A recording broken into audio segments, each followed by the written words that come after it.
Welcome to Behind the Doors, the podcast where we take you behind the scenes of residential real estate investing. I'm your host, Dan Noma Jr., here with my co-host, Marvin Cruz. We're here to help you unlock the best strategies and practice for investors. Whether you're just starting out or you're a seasoned pro looking to scale your portfolio. We've spent decades navigating the ever-changing world of real estate, and now we're sharing everything we've learned to help you succeed. From off-market deals to cash flow management and everything in between, we'll break it down and bring you actionable insights that can make a real difference in your investments. So get ready to open the door to new opportunities and take your real estate investing to the next level. Let's dive in. What's up, Dan? Buddy, welcome. Welcome. We're back. We are back. Ooh, back Dan, in the studio. I'm so excited about this topic today. And Yeah. I know I say that a lot, but there are a lot of investors been begging for this episode, man. Yeah. And this is about contractor nightmares. The good, the bad, Yeah. the expensive. Right. Yeah. Yeah. So today's show, we want to talk about how do you pick the right contractor? Look, I want to invest. I want to invest, by the way, outside of a market I live. But what scares the crap out of me is contractors. Yeah. Right? Yeah. So I'll tell a quick story real quick, Yep. and then I want to talk to you about why it's so important to get this right? Yeah. Like, because I remember I put a pool in, and I can't tell you how fast they dig the hole. They must dig the hole the next day. You sign, they dig the hole, and then everything just stops. Oh, no. And you don't hear from them for months. Now, that's just a, outside backyard remodel, but this is scary. This is totally scary out here. So why can contractors make or break a good deal for an investor? Man? Yeah. Well, I think this should be part of a series of episodes. If you're a listener, you should be listening to how to build your team, right? And so I think we would obviously always suggest if you're going to buy an investment property, use us to buy that property. We'll help you. We'll help you acquire it. But your contractor is so critical as part of your team, and selecting the right contractor or contractors is just it couldn't be more important. And know that it's going to change. You're gonna have multiple of these through your career in investing. But the big thing that I think that real estate investors have got to think about when they're working with a contractor is that there are really three types of contractors, in my opinion, right? I think you've got your licensed general contractor, right?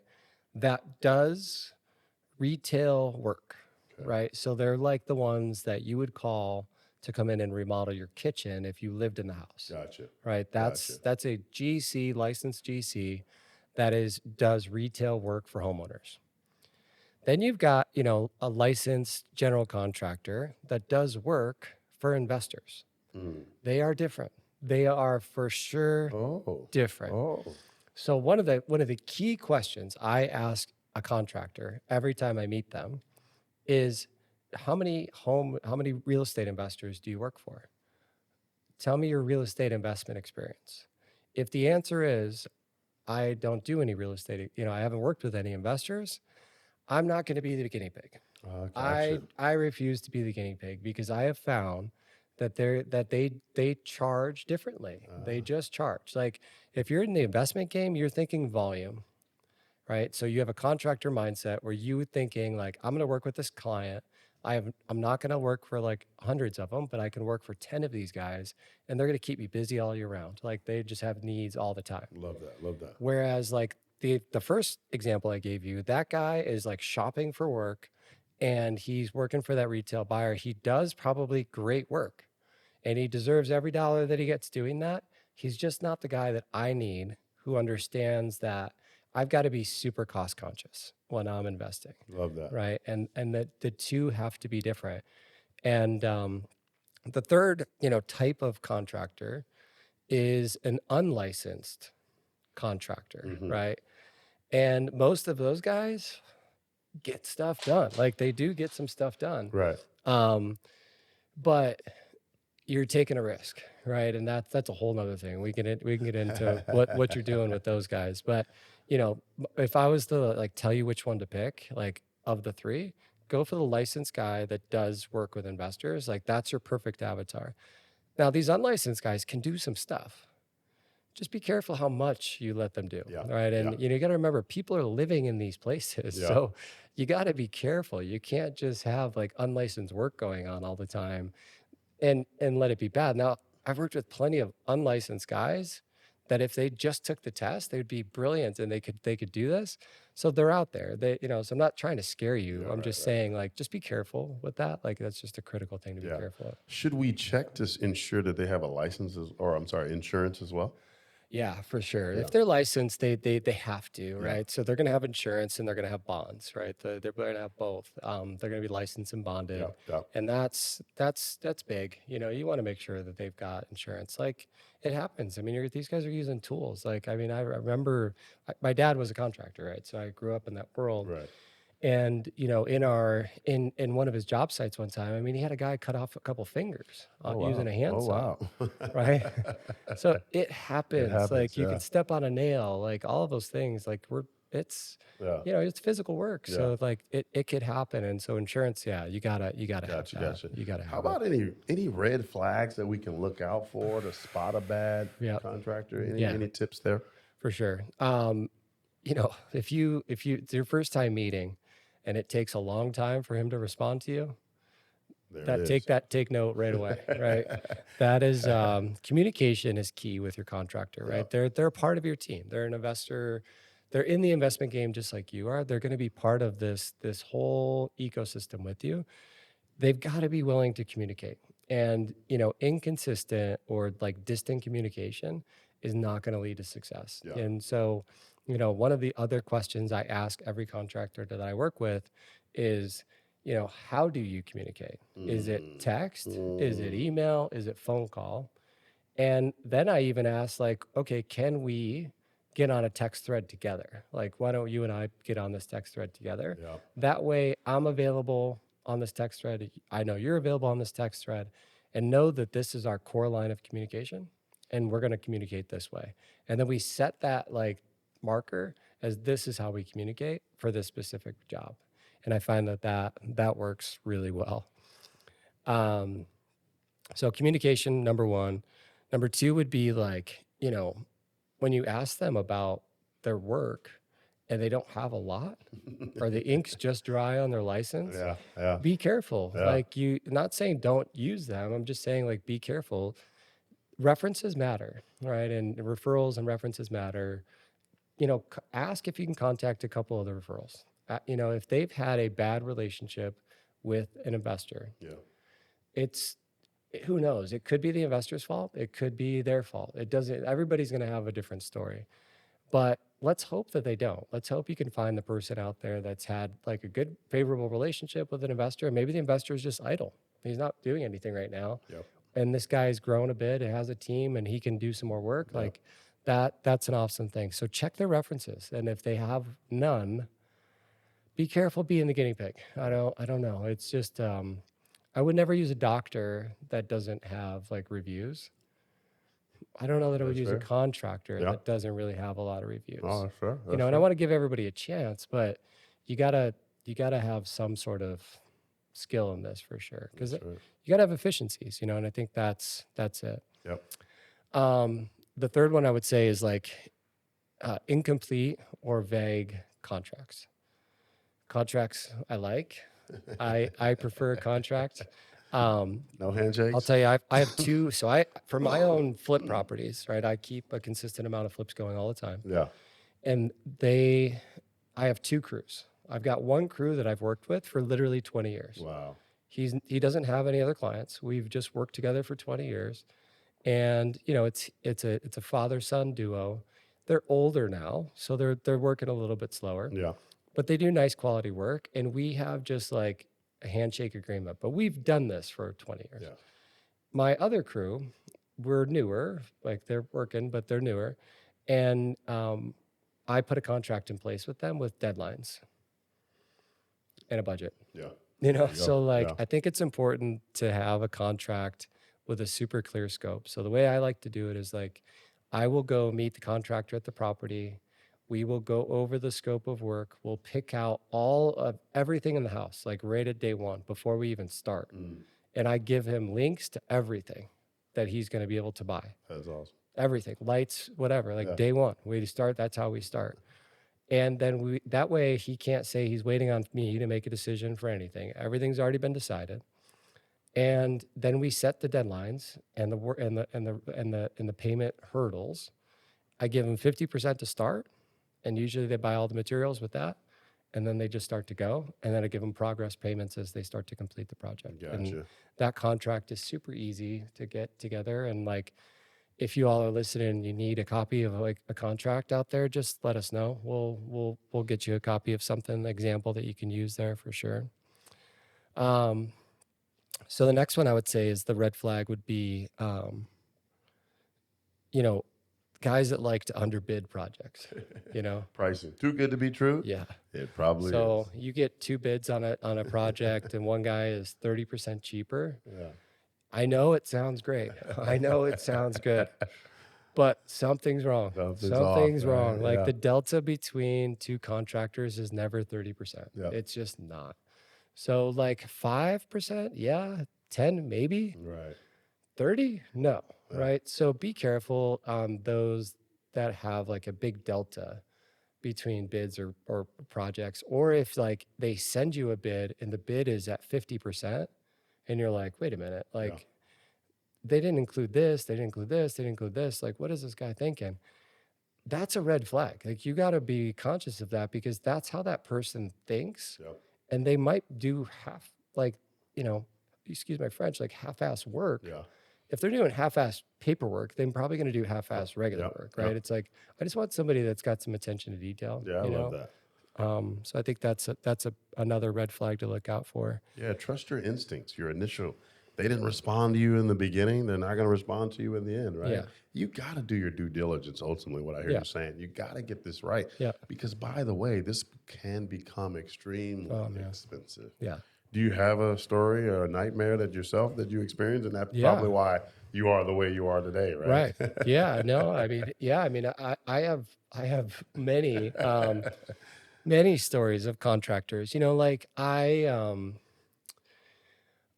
had a job once that, you know, required a permit. Yeah. You know, we were doing like a small addition on a property and it was going to require a city permit. Right. And, you know, when I brought it up to the contractor that, you know, we were going to do this, he was like, "Oh yeah, no, like I can handle that. No problem. Right. Like I'll walk you through this." And he helped me hire the draftsman, and I got the draftsman and we started like going through the process. And then, you know, it quickly what I realized is like he's not getting paid during any of that period because he's not swinging a hammer. Right. It's all just like work and, you know, stuff. And so, you know, he quickly became disinterested, you know, and I don't read plans. Like I know enough to be dangerous, but I'm not reading plans. Right. He's licensed to read them. I don't know how to read them. So he, you know, we ended up getting the plan set and then it got approved by the city and the plans weren't correct. Like, so he goes to go build the project and he goes to me, "These plans are messed up."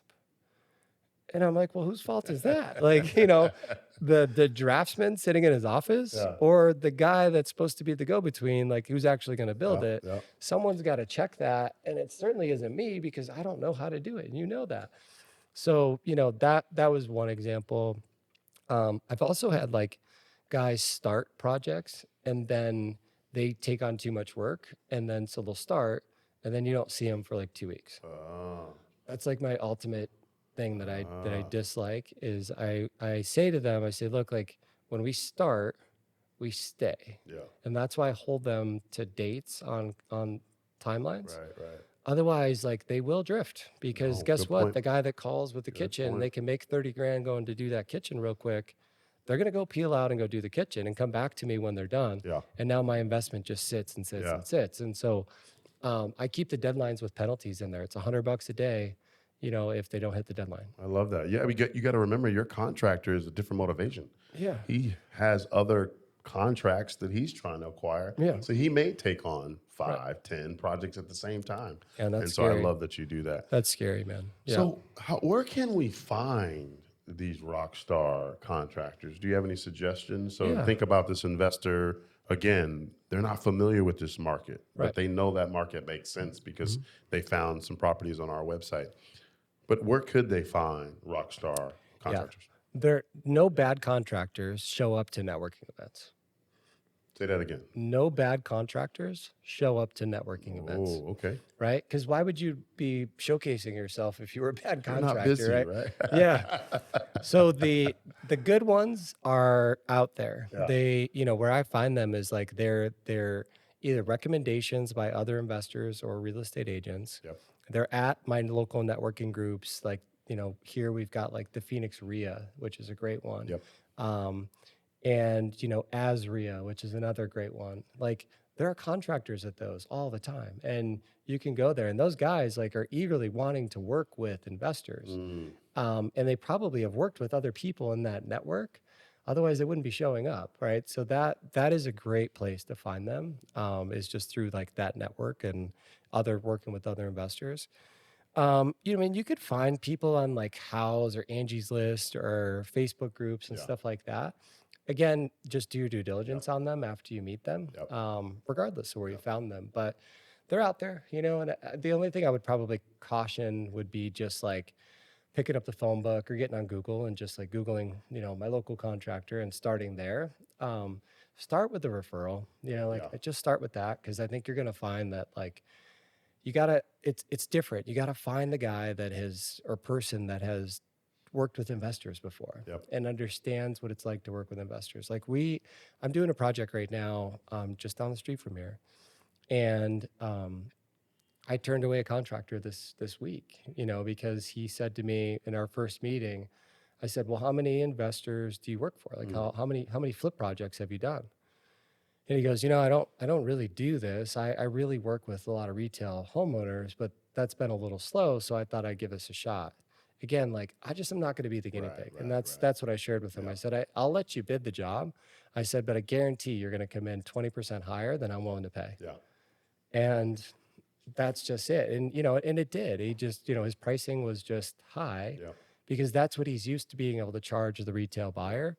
And his mindset wasn't like, I want to do volume with these people versus like earn on every, I mean, he was charging me like 3 times the amount that I normally pay to set cabinets. Yeah. It's not real hard, like that, not super hard doing stuff like that. No, I love that. So again, check Angie's List. Same way you do restaurants today, right? Read the reviews. It's okay, right? And by the way, when you do meet a contractor, go visit a site he's working on. Yeah. Look at his cleanliness. See if things are on showing up on time, etc. So again, why not do your due diligence? Because keep in mind, which is a perfect segue, if you're an investor, this is probably not your last project. No. So why not build a relationship with the contractor, right? For a long-term Yeah. perspective. So Yeah. Yeah. I think that's huge. You gotta, you know, think about this is a business, right? This person's a member of your team. that's right. They're not a foe, so treat them like a friend. Be respectful, right? Like, and pay them Yeah. as you've agreed to pay them. Yeah, don't ghost them. No, that's like, I see investors do this all the time. Yeah. They withhold payment. Yeah. It's like, I don't know, man. I get it. Like, I get it. Your job isn't going at the speed you want. The job isn't going at the maybe the price that you want Yeah. or like whatever you're twisted up about. If you've agreed to pay the contractor and you want this job to finish, pay them, they will finish. Like pay them. Yeah. You gotta stay in front of them. I always stay in front of my contractors.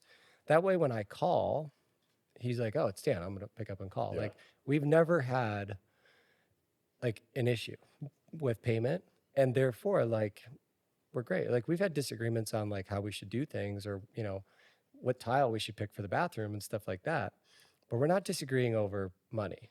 And I think that's where a lot of people go sideways with their contractor is like they're with like, oh, he's late. I'm going to withhold payment. Well, that's not helping the Yeah. problem. Yeah. That's not going to help this guy because he's got to feed his family too. Be careful. Like, don't just think that that's the solve. Yeah. Like, they're humans.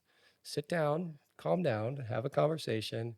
You'll find that you'll be able to work that out. Yeah. Like that's And- that's a big one. And by the way, things are going to happen. Yeah. Be understanding, be Right. respectful, be clear in your communication so they be clear with you. But I love what you said. This is a two-way partnership. Yeah. Right? He's expecting or she's expecting you to pay them on time as well. Right. So do the same thing. I love that. Yep. You know, So, I just want to remind folks that conflict definitely can happen, but if Mhm. you do it the right way, Yeah. you can definitely end in a positive note. Yeah. What about just staying organized? Are there any tech or tools out there that an investor can use to just stay abreast? Because remember, these investors, they got full-time jobs. Mhm. So they can't manage and come check on this project every day. Yeah. But maybe there's some technology or tools out Yeah. there. Is there anything you're using today? For sure. Yeah. Like, the one that I just find to be the easiest for me is I'm in Google all the time, right? Yeah. So I use Google Sheets Yeah. and I use a Google document. Yeah. The reason I like the two is because if I share that with my contractor, it's a live document and he makes an adjustment, I can see it, right? It's not like he's got to reattach an email to I me and love go that. there. Like the document lives and it's live.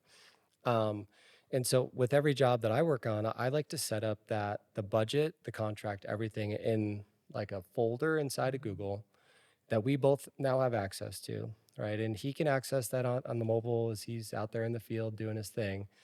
And then he's never calling me going like, which light do we pick for the kitchen? Yeah. Can you run to Home Depot and get me this? Like, no, Yeah. we've already established all of that stuff. So take the 5 hours it takes to set the whole project up first, and you will find that to be so valuable down the Yeah. road because your time just like gets swallowed up, and then your contractor's time gets swallowed up, right? Like I try to like remove any questions that they could potentially have just by taking like a scope of work Mm, room by room mm, that we both build together as we're walking the property. I formalize it into a document with links to like the materials, anything that he's going to need, and then I send it to him, yeah. right? And then he's got it. And then they'll call me and they'll go, "Hey, like I know we talked about setting this tile staggered, but I really think it's going to look better if you do it like this." Sweet, send me a picture. Let's look at it. Okay, cool. Let's do it Yeah. that way, Yeah. right? Yeah. Like that's stuff like that. But there's changes that happen in the field all the time. Right. But that like it takes like 5 hours every time I do a house. Like one, I just sit down and I go through it and I'm picking out all of the stuff.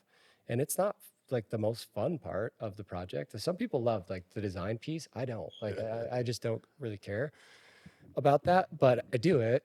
But it's just part of the Yeah. process. And if you set it up in advance and do it like for me, like I said in that sheet, I think it's awesome. That's awesome. Yep. Yep. I was just gonna say, like, for tracking purposes, and the more organized you are, the more organized they're gonna be as well, Yeah. right? They're gonna understand, okay, my client is very different, so I need to be different, right? And so this contractor may even treat you with a little bit more respect Yeah. and get things done. So awesome.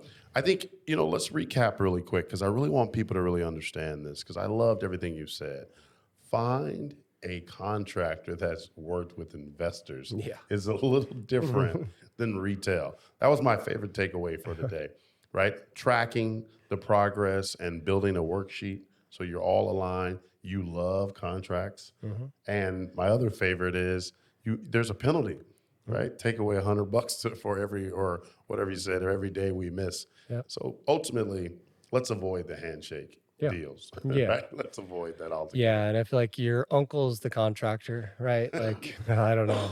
My dad and I, we flipped one house together. One. Yeah. Right? I've done hundreds. We have flipped one house together and it didn't go well. Like it just did Ah, not go well. We just ah, look at them differently. yeah. And therefore like Yeah. it was a different deal. So Look, yeah, we don't. this is not a knock on first beginner No. contractors, family No. members. Ultimately, what we're saying, regardless of who it is, this is about due diligence. Yeah.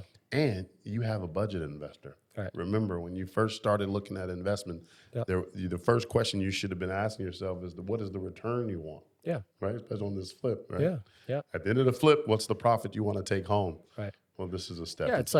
like, luxury agents, right? Yeah. They like if you were going to be a luxury real estate agent, you're going to do less volume than Mm, the guy that's going to work in the median price points or work on everything. well said. Well said. And rightfully so, because to sell one of those luxury homes is not easy. It takes a lot of work and you need more time available to be able to sell the home. It requires a sale. You got to sell it, right? Whereas like, your $300,000 run of the mill house, throw it on the MLS, it probably will sell that way. That's not how luxury world works, right? Similar here in the contractor game. is that, it's a volume business for them. Great. If it's not, and they're the luxury guy, let them just do that, because you're never going to land on price points. You're just not going to do it. And that's tough. Yep. So you got to be really careful with that. Yeah. And for those that are listening, if you got nightmare stories out there, let's share, right? Yeah. The more you share with other folks, we're all in this together. And so I love that. All right, Dan, close us out. What are some of the big key takeaways from today's episode? Well, I think it's, like you said, do your due diligence with your contractor. Yep. Go to the networking groups to find your right contractors. Ask questions of other investors. Those community groups are welcoming. Like, these people aren't there to like fight and be competitive. Like, they're there to learn, and they all just want to share ideas, and they might have a great option for you. So start there. If you don't, let us know. We'll help you find a great contractor in your market. That's We've got some cool ones. I know we've got somebody coming on, and I don't know if it's next week or the following week, a national contractor that we work with that, that's all they do is work with investors. And they make it very clear that that's all they do is work with investors, because like what they don't want to get into is dealing with like high-end luxury homes. That's just not what they do. Right. So there are niches in all industries, and like, just know that you got to find the right person this way. And then avoid the handshakes, put a contract together, put a nice scope of work together, be organized, and then communicate, and you're going to be awesome. Like, you will have a great relationship with your contractor. Pay them though. Pay them on time. Always pay them on time. Don't be the nightmare. Don't be part of the problem. All right. Awesome. Thanks for tuning in to another episode of Behind the Doors. We hope you found today's insights valuable for your real estate investing journey. Remember, real estate success doesn't happen overnight, but with the right tools and strategies, you can build long-term wealth and create passive income. If you enjoyed the show, be sure to subscribe, leave us a review, and share it with others who are passionate about real estate investing. Don't forget to follow us on social media for more tips and exclusive content. Until next time, keep unlocking new opportunities, and we'll see you on the next episode of Behind the Doors.